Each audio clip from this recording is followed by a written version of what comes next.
For 12 years, I'd been the family's quiet financial supporter. While my sister Melissa lived her dream life as a social media influencer with 50,000 followers and zero income, I worked 70-hour weeks building my consulting firm from the ground up.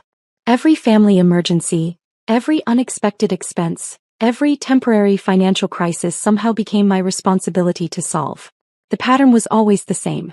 Mom would call with that particular tone in her voice, half pleading, half demanding, and explain how the family needed money. Dad's medical bills, Melissa's car repairs, the roof that needed fixing, grandmother's funeral expenses. I'd wire the money without question, sometimes from my personal savings, sometimes from my business account. Over the years, I'd quietly transferred over $180,000 to keep the family afloat. Never once did they ask about my business. Never once did they inquire about my financial situation or whether I could afford these constant requests. To them, I was simply the family ATM, successful enough to have money available, but not successful enough to be considered truly important. Melissa was the star, the golden child who'd make it big someday with her lifestyle content. I was just the reliable workhorse who paid the bills. The requests became more frequent after I purchased my downtown office building 2 years ago. Somehow owning property made them assume I had unlimited funds. What they didn't know was that I'd been strategically acquiring assets through shell companies for years. The building purchase was just the tip of the iceberg. 6 months ago, I'd finally reached a major milestone. My consulting firm had grown to the point where a private equity group approached me about a partnership. They wanted to invest $40,000 for a 15% stake in the company, money I planned to use for expanding our technology infrastructure and hiring 2 additional consultants. It represented everything I'd worked toward for over a decade. I made the mistake of mentioning the investment during Sunday dinner at my parents' house. The family was gathered around the table, and I thought sharing my good news would finally earn me some recognition. Instead, Melissa immediately launched into complaints about her financial struggles. Her brand partnerships weren't paying enough. Her apartment rent had increased. She needed professional photography for her content, a new laptop, and funds to attend networking events. "It's so unfair," she whined, stabbing at her mashed potatoes. "Some people get handed everything while others have to struggle for scraps." Dad nodded sympathetically. "Melissa works so hard building her brand. It's tough out there for creative entrepreneurs." Mom chimed in with her usual refrain, "We all need to support each other. Family comes first." I listened quietly as I always did. Over the years, I'd learned that arguing with their narrative was pointless. In their minds, my success was somehow accidental or inevitable, while Melissa's lack of success was due to external circumstances beyond her control. 3 weeks later, I discovered the money was gone. I was reviewing my business accounts when I noticed the $40,000 withdrawal. At first, I thought it was a banking error. I called my business manager, then the bank, trying to trace what had happened. The withdrawal had been made from my secondary business account, one I'd stupidly added my father as a backup signer on years ago during a medical emergency when I was traveling internationally. The money had been transferred to an account I didn't recognize. When I traced the account, I discovered it belonged to Melissa's wedding planner. My sister was getting married. The wedding I hadn't been told about.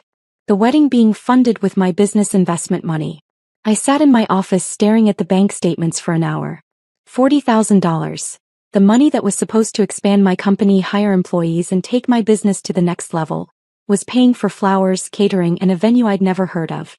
My phone buzzed with a text from Melissa. "OMG, finally booked the Riverside Manor for my October wedding. It's going to be perfect." The deposit alone was $15,000, but Dad said money shouldn't be an issue for something this important. "Can't wait for you to see it." She'd spent my money and was now bragging about it. I called Dad immediately. "Oh, you saw the withdrawal," he said casually, as if we were discussing the weather. "I meant to call you about that. Melissa found her dream venue, but they needed a deposit immediately or she'd lose it. You know how these wedding venues are. Everything books up fast." "Dad, that was my business investment money. I have a partnership agreement that requires those funds. Come on, be reasonable. It's your sister's wedding. This is a once-in-a-lifetime event. Your business will be fine, you're always making money. But Melissa will never get another chance at the perfect wedding." The casual dismissal of my financial needs in favor of Melissa's wants was nothing new, but this crossed a line I hadn't known existed. They'd stolen money directly from my business. Money that wasn't mine to give, money that belonged to investors who trusted me. I need that money back in the account by Friday, I said. Dad laughed. Where exactly do you think we're going to get $40,000? The deposits are already paid. The contracts are signed. Stop being dramatic about this. This isn't dramatic, Dad. This is theft. Theft? It's family support. You've been lucky with your little business, and now it's time to help your sister achieve her dreams. Stop being selfish. I hung up and immediately called Mom, hoping for a different response. Oh honey, I'm so glad Dad was able to help Melissa with the wedding costs, she said cheerfully. You should see how happy she is. She's been texting me photos of centerpieces all morning. Mom, they took money from my business account without permission. That's not family support, that's stealing. Don't be ridiculous. Your father is on that account. He has every right to use it for family emergencies. And what's more important, your sister's happiness or some business expense that can wait a few months. It's not just a business expense. I have legal obligations to investors. I could lose the partnership entirely. You're being overdramatic. Your business is doing fine. You own that big building downtown. You can afford to help your sister have the wedding she deserves. She hung up before I could explain that owning the building didn't mean I had unlimited liquid assets, or that the partnership money had already been allocated for specific business purposes. I spent the rest of the day calculating the damage. Without the $40,000, I couldn't meet the technology upgrade timeline I'd promised my new partners. I couldn't hire the consultants I'd already interviewed. Most importantly, I looked like an unreliable business partner who couldn't manage his own finances. That evening Melissa called. I heard you're upset about the wedding money, she said, her tone suggesting I was being unreasonable about a minor inconvenience. I just want you to know how grateful I am. This wedding is going to be incredible and it's all thanks to family support. Melissa, you took money that wasn't available for a wedding. That was investment capital for my business. Oh please, your business is doing great. You're always complaining about being too busy with clients. Besides, this is my wedding. I only get to do this once, while you'll have plenty of other business opportunities. I've worked 12 years to get to this point. And I've worked just as hard building my brand. Just because your work pays more doesn't mean it's more important. Some things matter more than money. The irony of her lecturing me about values while spending my money on her luxury wedding was staggering. I need the money returned to my account. That's impossible. The deposits are paid. The venue is booked. The photographer is scheduled. Everything is set. You can't seriously expect me to cancel my wedding because you're having some business problem. It's not a business problem, Melissa. You stole money that wasn't mine to give. I didn't steal anything. Dad transferred the money. If you have a problem with it, take it up with him. But don't try to ruin my wedding over some accounting issue. She hung up, leaving me staring at my phone in disbelief. Over the next 2 weeks, I tried every reasonable approach to resolve the situation. I offered payment plans, suggested the family take out a loan to repay the money, even proposed that I could help with wedding costs from my personal funds if they returned the business investment. Every suggestion was met with the same response. I was being selfish, unreasonable, and cruel to prioritize business over family. Meanwhile, Melissa's social media filled with wedding planning content. Photos of flower arrangements, dress fittings, and venue tours, all funded with money stolen from my business. Her followers commented with congratulations and excitement, completely unaware that her dream wedding was being financed through theft. The breaking point came when my business partner called to discuss the delayed technology implementation. We're concerned about the timeline, he said. The infrastructure upgrades were supposed to begin last week. Our investors are expecting to see progress reports by month end. I had to explain that the funds were temporarily unavailable due to a family emergency. It was humiliating. I'd built my reputation on reliability and professional competence, and now I looked like someone who couldn't manage basic business finances. That afternoon, I made a decision that would change everything. I called the bank. Not the branch where my family did their personal banking, but the corporate headquarters. I requested a meeting with the senior vice president, citing urgent business matters requiring executive attention. The meeting was scheduled for the following Monday. I spent the weekend preparing documentation, bank statements showing the unauthorized withdrawal, the investment agreement requiring the $40,000 by specific dates, and records of every family financial request I'd honored over the past 12 years. Monday morning, I dressed in my best suit and drove to the bank's downtown headquarters.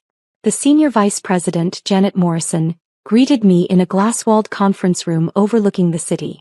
"Thank you for making time to see me," I said, placing a folder on the table between us. "I have a situation involving unauthorized access to business funds, and I'd like to discuss the bank's policies regarding account security." She opened the folder and began reviewing the documents. Her expression grew more serious with each page.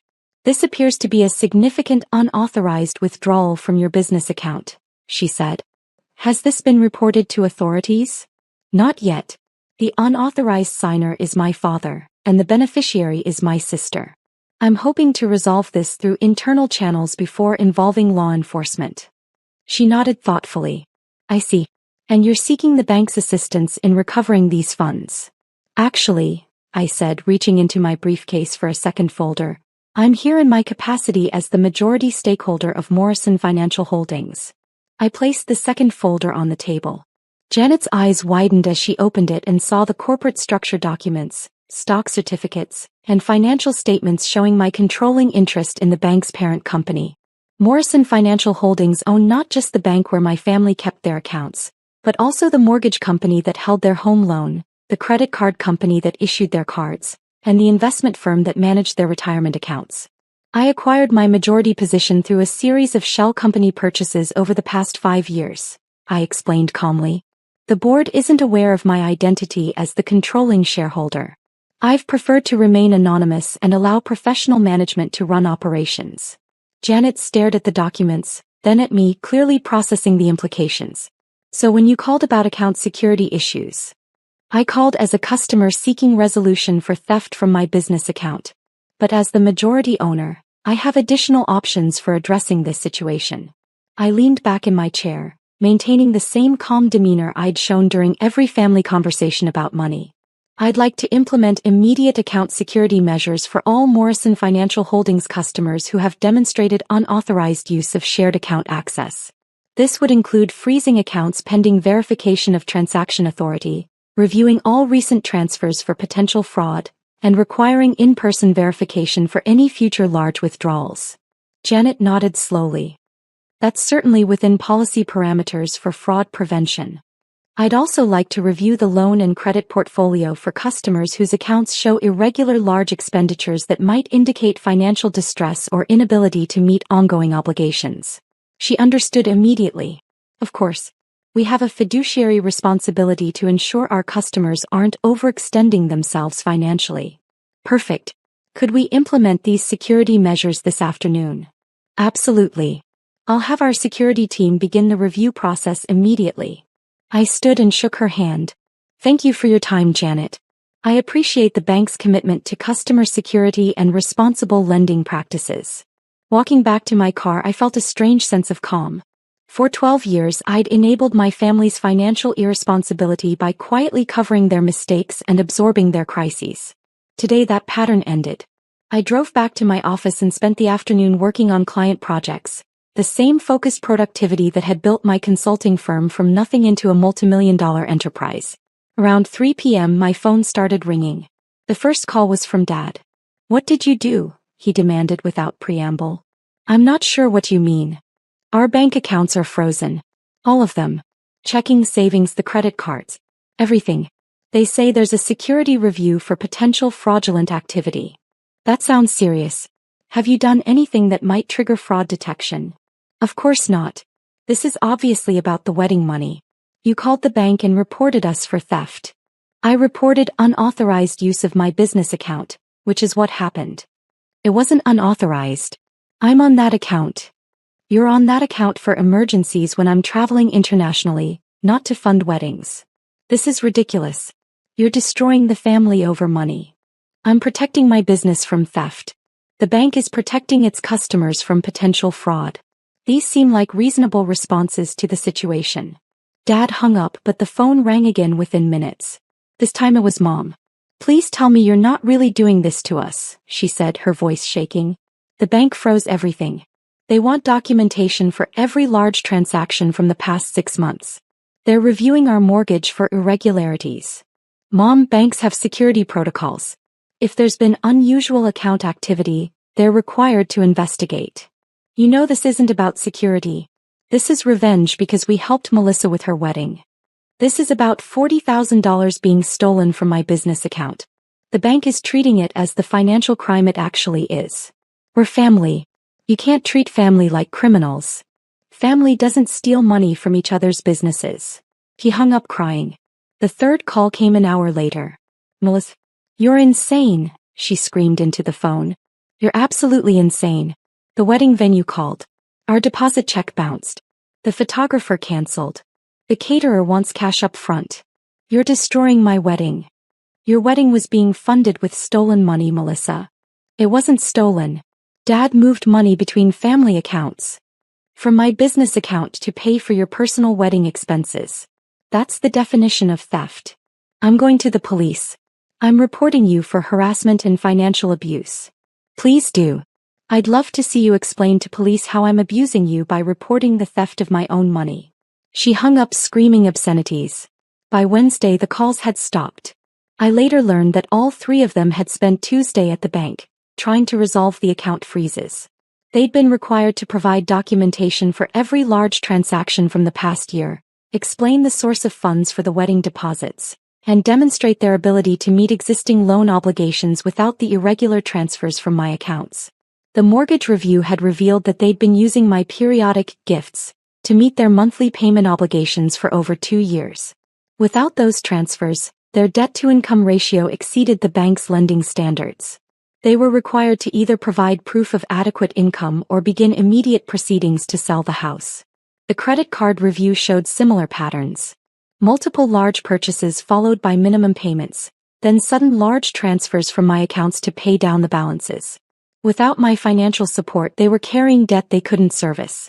Thursday morning, Janet Morrison called me directly. I wanted to give you an update on the security review, she said.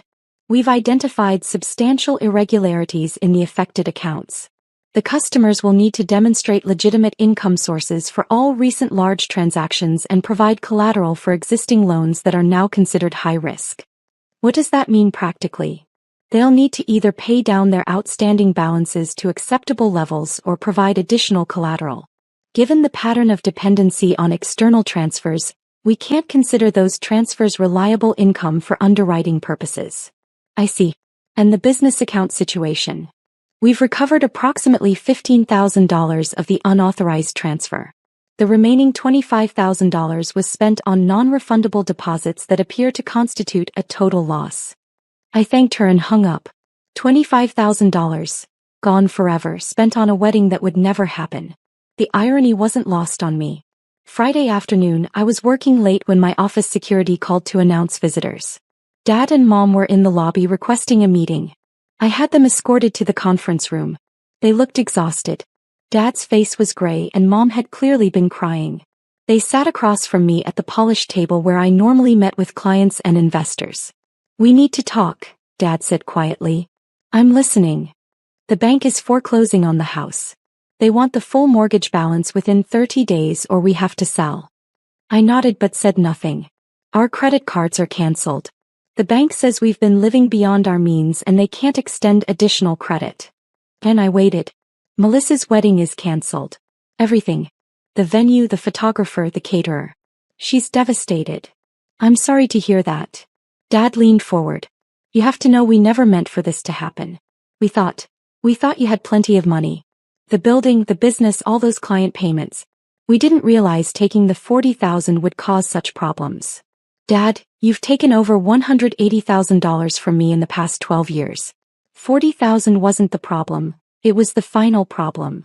Mom spoke up for the first time. We didn't know you were keeping track. I wasn't keeping track for revenge. I was keeping track because that's what responsible people do with money.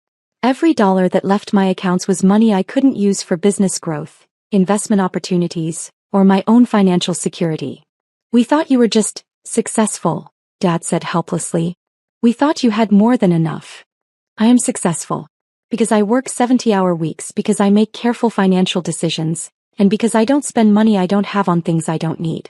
The money you've been taking was my success, transferred to subsidize your lifestyle choices. They sat in silence for several minutes. Finally, Mom asked the question I'd been expecting. What do you want us to do? I want you to learn to live within your means. I want you to get jobs that pay enough to cover your expenses.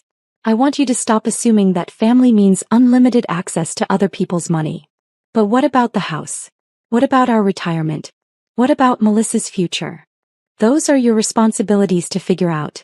I'm 29 years old. I've been supporting a family of 4 since I was 22. I'm done. Dad tried one more approach. If you help us get through this crisis, we promise things will be different. We'll pay you back gradually. We'll stop asking for money.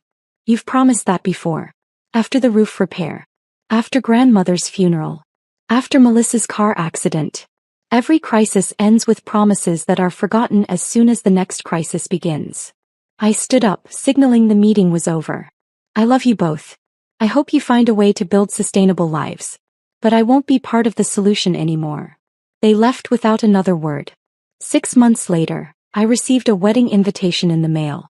Melissa was marrying her fiancé in a small ceremony at the local community center. The invitation was printed on basic cardstock, not the elegant calligraphy she'd originally planned. There was no mention of expensive flowers, professional photography, or gourmet catering. I sent a gift. A modest check that represented what I could afford as a normal wedding guest, not as the family financial supporter. The thank you note I received was different from any communication I'd had with Melissa in years. It was handwritten, genuine, and included an apology for the previous year's events. She'd gotten a full-time job at a marketing agency. Her social media content now focused on budget-friendly lifestyle tips rather than luxury aspirations. She seemed, for the first time I could remember, genuinely happy rather than constantly frustrated by what she couldn't afford. My parents sold their house and bought a modest apartment. Dad found work as a part-time financial advisor. Ironic, given his own financial management history, but apparently his crisis had taught him valuable lessons about living within one's means. Mom returned to nursing, a career she'd abandoned 20 years earlier to focus on supporting Melissa's creative development. As for me, I used the crisis as motivation to accelerate my business growth. The partnership that had been delayed by the stolen $40,000 was eventually restructured as a full acquisition. The consulting firm that had started as a one-person operation now employed 15 people and generated annual revenue in the 8-figure range. More importantly, I learned to set boundaries that protected both my financial resources and my emotional energy. Family support became planned, budgeted assistance rather than crisis-driven emergency transfers. I help when I can afford it, not when I'm guilted into it. The Morrison Financial Holdings ownership remained my secret. The bank continued operating under professional management, serving customers throughout the region with enhanced fraud detection and responsible lending practices. My former family members eventually qualified for new accounts and credit products by demonstrating stable income and reasonable spending patterns. Sometimes I wonder if I could have handled the situation differently, found a way to teach the lesson without such dramatic consequences. But then I remember the casual entitlement in Dad's voice when he explained why he'd taken my money, the complete dismissal of my financial needs in favor of Melissa's wants, and the 12 years of quiet resentment I'd accumulated while enabling their irresponsibility. The hardest part wasn't the financial loss or even the family conflict. The hardest part was accepting that people I loved had viewed me as a resource to be exploited rather than a person with my own dreams and goals worth respecting. But the most surprising part was discovering that setting boundaries didn't destroy the family relationships. It eventually improved them. When interactions were no longer based on financial dependency and resentment, we could actually enjoy each other's company. Holiday dinners became pleasant rather than stressful. Phone calls were about life updates rather than financial emergencies. 6 months after the wedding invitation, I received another piece of mail from Melissa. A business plan for a marketing consultancy she wanted to start with her own savings and a small business loan. She wasn't asking for money or connections. She was asking for advice from someone who'd successfully built a company from scratch. I spent 3 hours reviewing her plan and providing detailed feedback. For the first time in our adult lives, I was helping her pursue a goal rather than enabling her to avoid responsibility. That felt like real family support. Today my business continues growing. I own properties in 3 states, employ people who depend on my company for their livelihoods, and serve clients who trust my judgment with their most important projects. None of that would have been possible if I'd continued allowing family guilt to override business sense. The $25,000 I lost to Melissa's canceled wedding was expensive tuition in a course I should have taken years earlier. How to distinguish between love and exploitation. It was worth every dollar.